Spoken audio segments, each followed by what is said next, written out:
Hey, Wicked Deke here, doing the Los Angeles Kings cocktail party facts.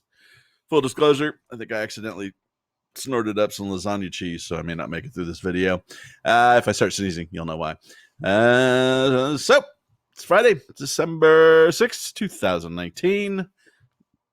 My God, it's December already. Can't believe how fast time is flying, but is what it is. And tonight, of course, the Kings on the road again. And they played the Edmonton Oilers, lost 2-1. Kind of the typical Kings game we usually see. They got smoked on special teams, but otherwise on 5-on-5 they played pretty well, I thought. And I know it's kind of frustrating to watch them lose again and again and again. I think they're now 2-11-1 on the road in the NHL, the worst record in the NHL on the road, even worse than Detroit. Detroit is 3-something and something. But I mean, I know everybody gets angry, but this point, isn't this kind of what we should expect? To me, the team actually looks better than last year, even though the points are not great. There's definitely more structure. There's a plan, and you're definitely seeing the effort. You know, there's just a lot of players that don't have that little bit of talent that is the difference between a shot in the logo and a shot in the upper corner that goes in. So if you look at like the game against the Caps, obviously, the Caps players, they're offensively skilled players. It just makes a huge difference. And then tonight you see, some of the plays that were made by the Oilers, and obviously you looked at McDavid and what have you, and the German, and you can see the difference. So anyways, I went hunting around to try to find out the stats for the Kings versus other teams in the NHL.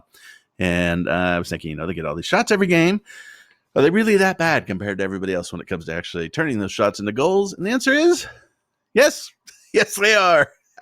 The LA Kings shooting percentage is 7.3%. So this is our shots on goals. How many, we actually score 7.3%, which is 29th in the league. Only better than Detroit. Detroit is at 7.2%. So as a team, not great. And if you watch the games, this should not surprise you in any way, but it also points to a talent deficit. And I know people say, well, shooting percentage will change year to year. And that's true for each player, but across the team, that kind of tells you something, because Kopitar's shooting percentage this year is probably pretty good. I don't know what it is. I didn't look it up. But he's having a rebound year. And that means a lot of other players that you would hope to see better shooting percentages from. No, it's not happening. And then I thought, well, maybe the Kings are playing a harder schedule than other teams. And so I went and looked that up, and nope. The Kings are strength of schedule. They're in the 22nd position, meaning 21 other teams have played harder schedules. So it's not like we're out there, playing St. Louis and Boston every night. So it's not strength of schedule. We can't really blame it on that. And then, I think when you just look at it overall and you look at our record, we're now projecting out to about 67 points at the end of the season, which would be actually a little bit worse than last year. I think we had 71 or 72. Now, again, I say everybody get fired up on the boards, and, I get angry too sometimes watching some of the play, but what do we really expect? I mean, going into this season, I know there were some people who had maybe been out in the sun a bit too much and thought they were going to make the playoffs. But this is just not that team. You have to have talent. You have to have people who can score. And we don't. Or we have very few of them, let's put it that way. And unfortunately, that's the nature of the games. The way it is this year, the way it's going to be next year. We have bottom six forwards. And of course, one of them, Dom, scored tonight. Dom's got 5 goals now. He's projecting to 15. And on a good team, to me, Dom is a fourth-line center. And I like Dom. I do. I think, the guy's worked hard to make it to the NHL. But, even a guy who's projecting to 15 goals on this team, I mean, let's be honest. If you took the Blues, where would Amadio play? Would he get into the lineup? I don't know. So we're just going to have to suck it up for years until, eventually some talent comes along. And we all know the young talent and everything else. And hopefully it will come through and make a difference. And we see guys like, Kaliev, everybody's getting fired up about. And I agree, he's doing great in juniors, but just keep in mind that the difference between juniors and the NHL is It's massive. It's kind of the difference between like playing high school football and in the NFL. It's just he's a long way away, and hopefully he comes through. Hopefully he's great and everything else. But I see people saying, is Kaliev going to play on the Kings next year? No, no, he's not. It would be a disservice to him to do that. He's just not ready. So, a little patience. And I know in this day and age, patience is a curse word of sorts, but it is what it is. And then one player, though, that has really kind of surprised me, I got to admit, is Toffoli. Now, full disclosure, not a huge Toffoli fan. Have never been a huge Toffoli fan. But I thought 5.8% shooting percentage last year. This is his contract year. He's going to come in just in, buff shape, and he's going to pump in 30 goals and, try and get a big contract. And, I was worried that Blake would probably give it to him.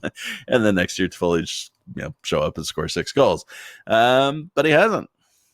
Really surprised. I was looking at his line tonight. No shots on goal.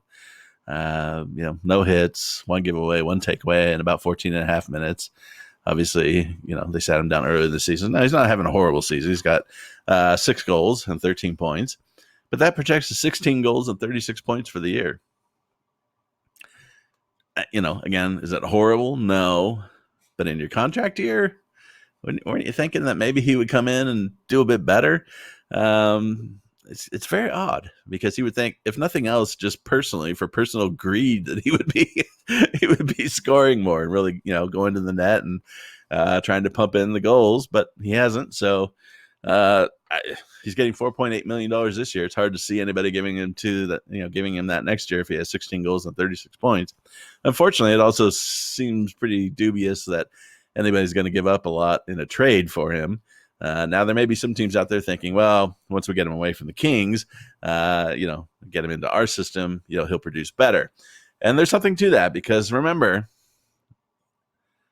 the Los Angeles Kings development team that they keep touting, I keep kind of scratching my head on that one, at least as it goes to forwards, because the Kings haven't produced an offensive sniper since Kopitar. Really, unless you consider Toffoli one. Now, Toffoli had 30 goals one year, but other than that, they haven't produced anybody. And forwards don't seem to get better here. They seem to get worse or stagnate. And that's very unfortunate. But to say that, 2008 was the last time they really kicked out anybody who was good, and quite frankly, Kopitar was, a unique talent. That's 19 years. That's 11 years. That's Jerry Jones being a bad GM of the Cowboys kind of a reign. I mean, it's kind of interesting when you go back and you think about the Cup teams, the Cup winning teams. When it comes to the forwards, none of those guys were really Kings players. Brown and Kopitar, but Williams wasn't. Obviously, he was I think a Flyers draft pick. Carter, Richards, Stoll. You can go down the list. Now, defense and goalies, hey, we can develop them all day long. But whatever we're doing with forwards, kind of have to scratch your head. But nonetheless, Toffoli, to me, has kind of been disappointing, and I don't mean that in the sense that I don't like him. I just mean that I thought he would do better in a contract here. It's kind of strange that he hasn't. So what about his shooting percentage? So last year was the worst shooting percentage of his career at 5.8%. This year, he's bumped it up to 8.1%. For his career, his average has been 10%, but Toffoli is following kind of the age grouping that you've seen in those studies about when do NHL players produce the most, and it's usually in their early to mid-20s. He hasn't been above 10% in the last, 3 years, since 2015-16.